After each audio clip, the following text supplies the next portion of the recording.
I brought you sci-fi, I brought you a monster. Now I'm bringing you film noir. Noir.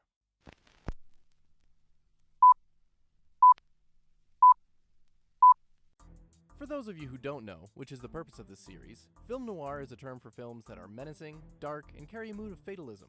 Although these films have become a dime a dozen, okay, $2.40 per dozen, some of them shine. 1944's Laura is a perfect example of this, which is suiting because the term film noir was coined by French film critics around this time. Laura is the story of a gruff detective investigating the murder of a woman that every man seems to fall in love with as he himself begins to fall in love with her. Reasons to watch this movie. Number 5. The Beginning and the End.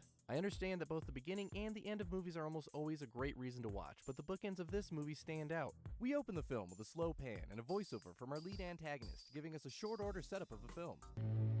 I shall never forget the weekend Laura died. Laura is dead, and we are all sad. This may sound overly simple, but it's not. Noir movies are gritty and pessimistic, and there's no reason to pussyfoot around the point. The short and direct opening gives us everything we need to understand what is currently happening in the plot of the film, and concludes with the introduction of our main protagonist, Detective Mark McPherson. The ending sequence of this film is amazing as well. Sadly, I can't explain it to you, as I don't want to spoil the absolutely breathtaking nature of its composition, mood, lighting, and character interaction. But it's awesome. Number 4. The Twist. M. Night Shyamalan kind of ruined twists for everyone with his repetitive and unapologetic assumption that any of us were surprised by them. But Laura was made before all that. And unlike M. Night Shyamalan movies, the twist does something untraditional. It comes in the middle. That's right. Smack dab in the middle of the movie, our main character's world and the plot get flipped upside down, leaving us startled, confused, and very pleased. It's a wonderful twist that gives the film so much substance. Once again, I can't tell you exactly what happens, as it has a lot to do with the end, but trust me, it's worth the time to find out. Number 3. McPherson's character arc. There is something vital to most every great protagonist. This mysterious element of cinema is called character arc. Character arc is the moral, emotional, and intellectual evolution of the character as they navigate their way through the events of any given story. Lead role Detective Mark McPherson's character arc is admittedly sharp and abrupt, but also meaningful and relatable. Mark spends the majority of the movie bitter and by the books, reading suspects with little interest of the murder victim as a person.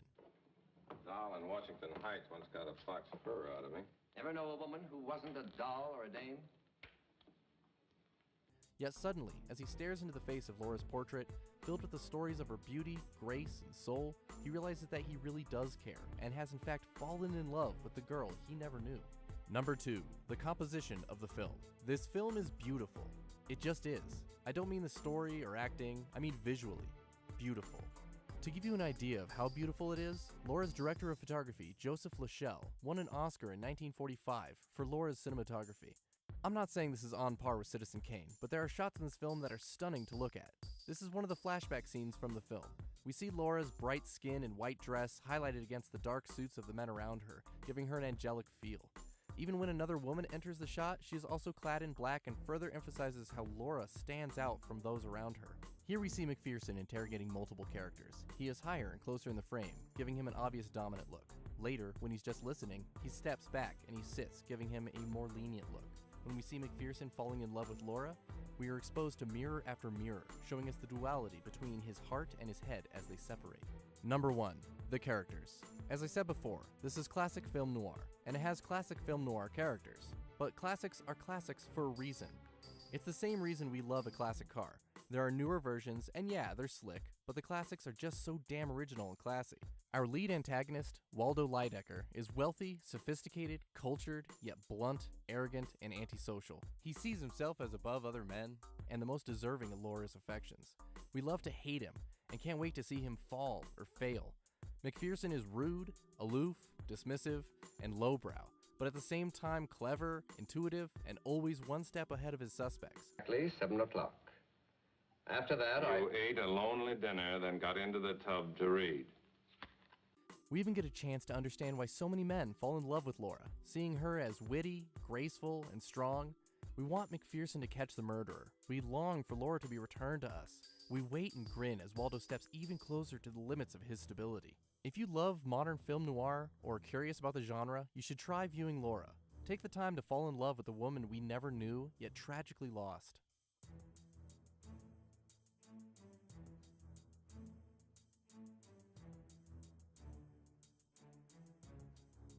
What? IMDb gave Laura an 8.1? That's like downrating King Kong. Knock it off!